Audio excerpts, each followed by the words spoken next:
Magandang araw sa inyong lahat mga kamatsas. Ngayon naman, reviewin natin, analisahin natin itong game number 13. Pasensya na po, wala po ako sa live dahil may commitment ako. Pero ngayong last round po ay sisiguraduhin nating makakasalang tayo ng live. Ayan. So after game number 12, ang score po nila ay all 6. Talagang pantay na pantay. Pero ngayong game 13, nagkapisakan ba? O, ha? Nag-E4 dito si Gukesh, E6 na naman si Ding. Talagang pinasisikat ni Ding, World Championship pa, ginagamit ang rare defense sa panahon ngayon sa level nila na French defense. Grabe, bihira nang gamitin yan. World Championship pa ginamit. Eto na naman po si Knight CE2 na ulit na naman ang naging laro nila ni Gukesh. Na ulit Pero this time nag A3. Okay, Bishop E7. Bishop E3 at maagang novelty po kagad dahil ang old line ay F4. Ayan, may tumira na rin ng Knight F4 and Knight F3. Bagong luto ni Gukesh, Bishop E3 at nakitaan kagad ni Ding na parang may butas kagad sa C4 at para malundagan kagad ng Knight, ma-pressure ang Bishop, ang Pawn.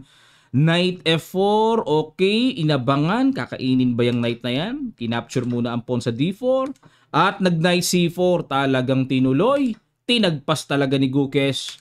Capture and Knight E2 develop, B5. Ayan, para yung Bishop ilalagay po sa B7 at para may mainam na diagonal, castling, Knight C3. Pinuntahan ang pawn para threat, Rook B8, depensa lang. At nag-Knight H5. Ayan, gustong mag-create dito ni Gukesh na mga something-something sa king side. Especially, pa-follow up pa ng Queen G4 para may mga maiinam na mga pang-ilang, pang-pressure. Nag-F5. Ayun, nakita kasi ni Ding, grabe yung paparating na Queen G4. Pinigilan.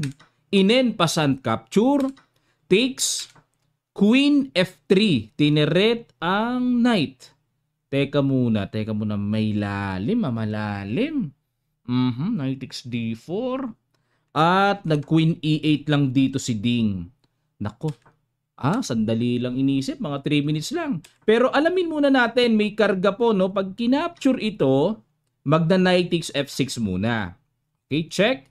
Then Rook takes F6, magku-Queen H5.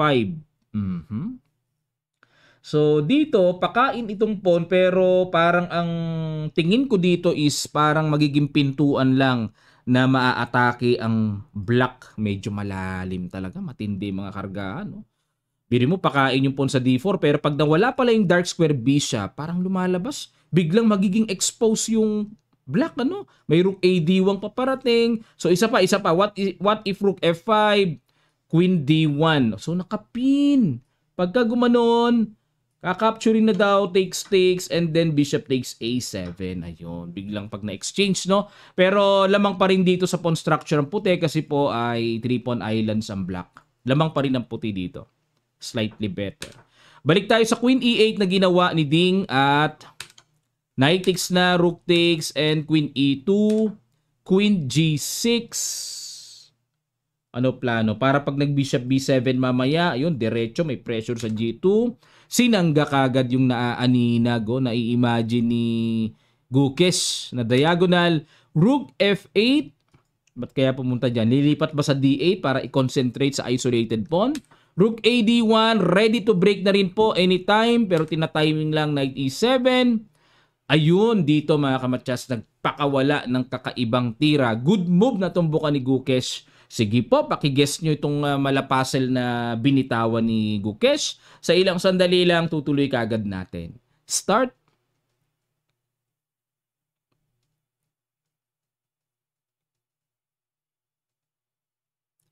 Maraming salamat po mga kamatsas. Congrats sa nakakita. Bishop F4, binigyan ng gradong brilliant move ng Stockfish. Sacrifice. At nag-Rook B6. Tineret, umilag. Kasi po dito, kung kakapturin ng buong-buo ang Bishop Sacrifice, may Queen E5. Ayun, double. Okay?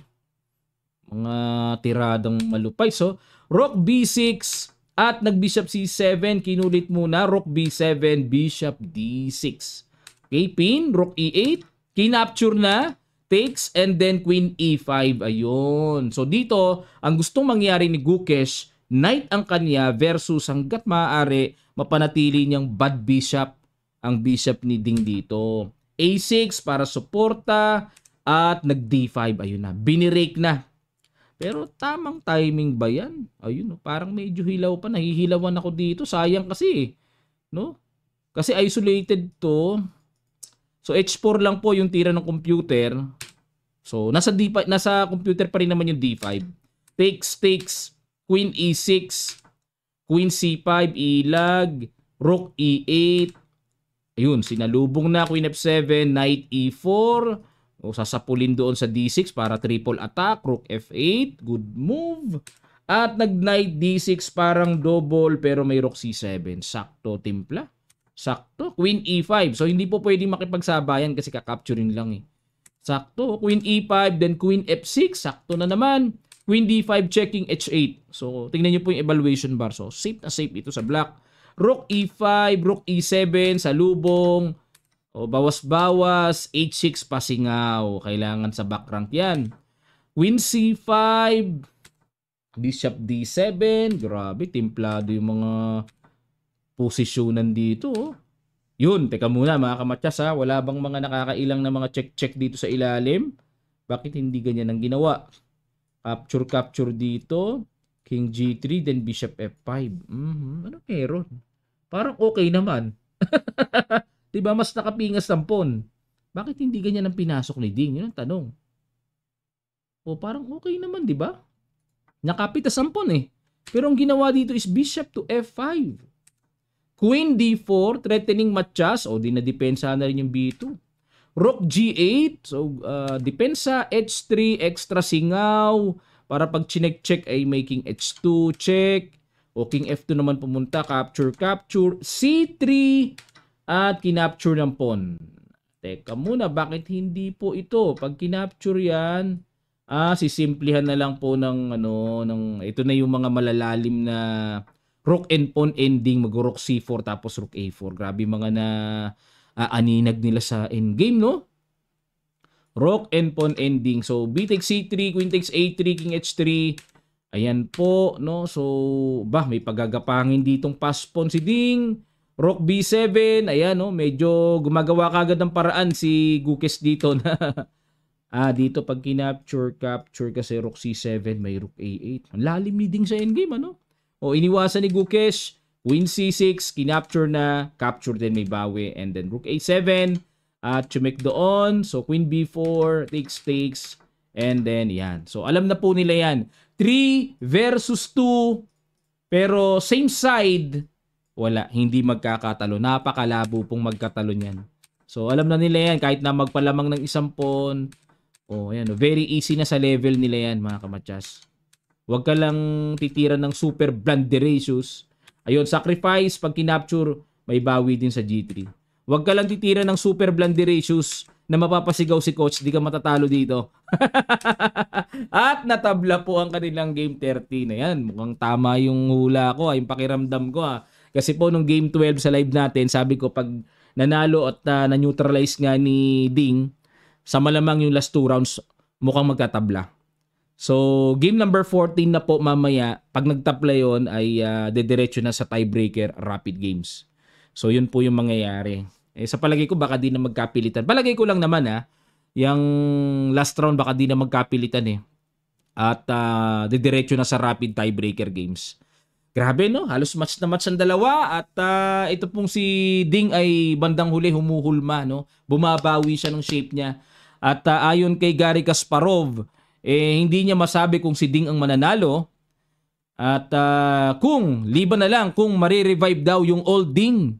So iba pala yung pagtingin ni Kasparov sa dating Ding Liren sa ngayon. No, iba yung pagtingin ni Kasparov. At ito namang si Gukes parang hindi pa rin kumpiyansa si Kasparov daw na ito yung mag-world champion kasi iba raw talaga ang diferensya ng parang world number 5 yata tong si Gukes. Parang binabanggit niya is number 5 lang si Gukes sa buong mundo. Ayun, mga ganun-ganon. So may mga factor sa kanya yun yung mga rating, rankings, age, experience. Yan ang kay kay Kasparov ano. At iba pa rin talaga yung kaniyang paninindigan kay Magnus Carlsen. Iba pa rin ang kanyang tiwala kay Magnus na siya pa rin ang world number 1. Kasparov na po nagbasa nun eh.